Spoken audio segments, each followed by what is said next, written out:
Hi, I'm Chari. I'm an MIT-trained technology entrepreneur in Silicon Valley, and the board member of the Federation of American Scientists. I'm here with Chari, who is a former physicist string theorist, and recognized by MIT's Technology Review as one of the top innovators under 35. Chari, can you tell us what HEU is? HEU is short for highly enriched uranium. It was first created by a team of scientists in the US during World War II and was first used to destroy the city of Hiroshima during the war. Where is all the HEU located?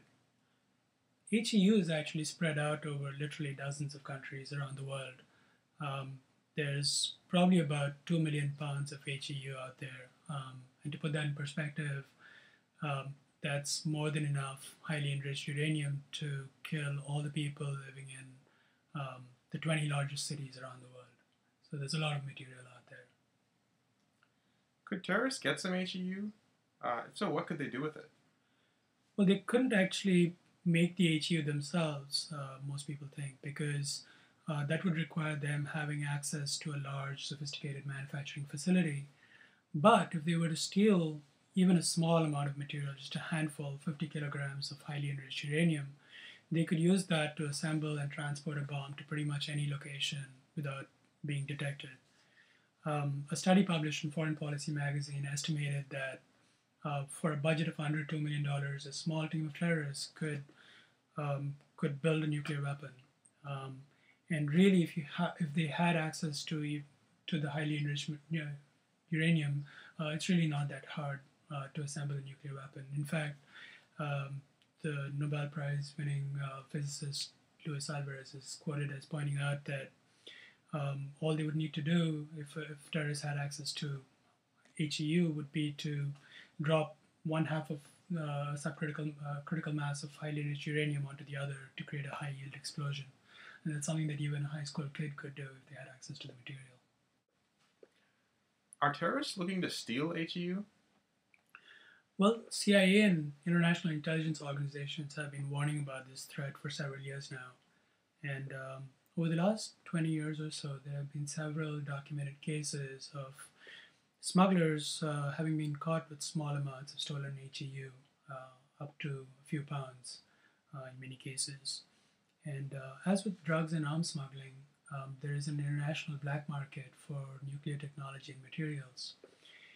And we don't know quite how much activity goes on undetected, but by analogy with drug smuggling, there is a large chance that if HEU smuggling is going on, it could not be detected. A while ago, 60 Minutes ran a segment on a highly sophisticated break into a nuclear storage facility at Belindaba in South Africa that was housing enough HEU to store up to 10 atomic bombs. And to get to the HEU, they would have had to break through many other layers of security, where it goes to show that facilities storing HEU are extremely vulnerable, especially if there is insider cooperation. And there are literally dozens to close to 100 facilities around the world that are storing HEU, and terrorists would only need to be able to break into one of them to have really bad consequences. So are you saying this is like Lord of the Rings, where Sauron is trying to get his hands on the Ring of Power? Well, in some ways, it's exactly like that, in the sense that if a terrorist organization were to actually get their hands on HEU, there would be no stopping them. And in the documentary, Nuclear Tipping Point, Defense Secretary Perry points out a scenario where terrorists blow up a few cities and then start blackmailing governments with the threat of blowing up several other cities. And in the same video, Secretary of State Kissinger points out, or other questions whether people would begin to lose faith in their governments if such a scenario were to occur.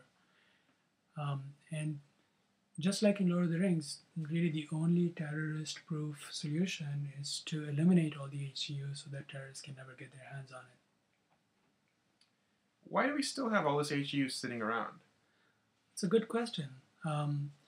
Even though the world saw what happened at Hiroshima, it's simply an accident of history that over the last 60 years, we as a civilization have continued to produce so much HEU for use in military as well as civilian applications, instead of using a terrorist-proof substitute.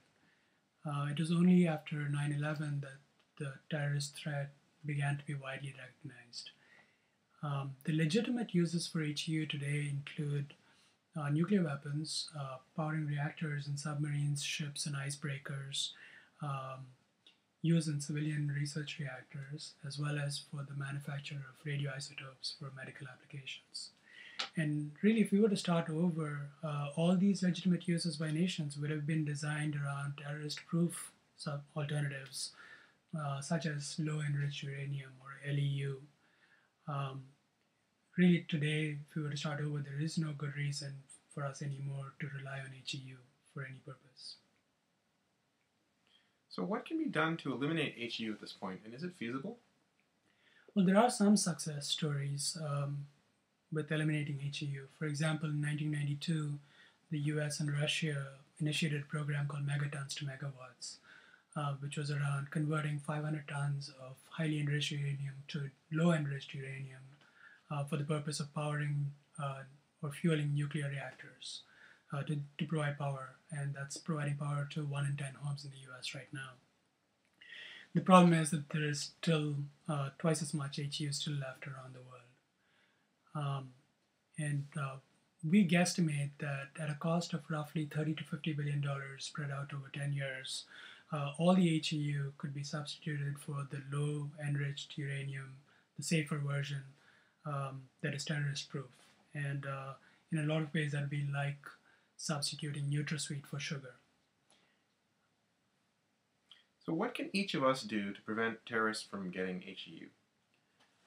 The problem behind the persistence of HEU is inertia and lack of knowledge on the part of governments, militaries, as well as private industry. And once more people become aware of what it means, what the dangers are to keeping HEU around, they would realize that it's a little bit like going to sleep with grenades lying around the house. It's really dangerous to have HEU around. And there simply needs to be a lot more public awareness around the threat posed by HEUs and the measures that are going on to substitute or eliminate all of the HEU. Some of the things you can do to promote awareness and advocacy include learn more about HEU and the threat posed by HEU, forward this video to your friends, and talk to your elected officials about measures to eliminate HEU worldwide. Thank you, Chari. Thanks, Chari.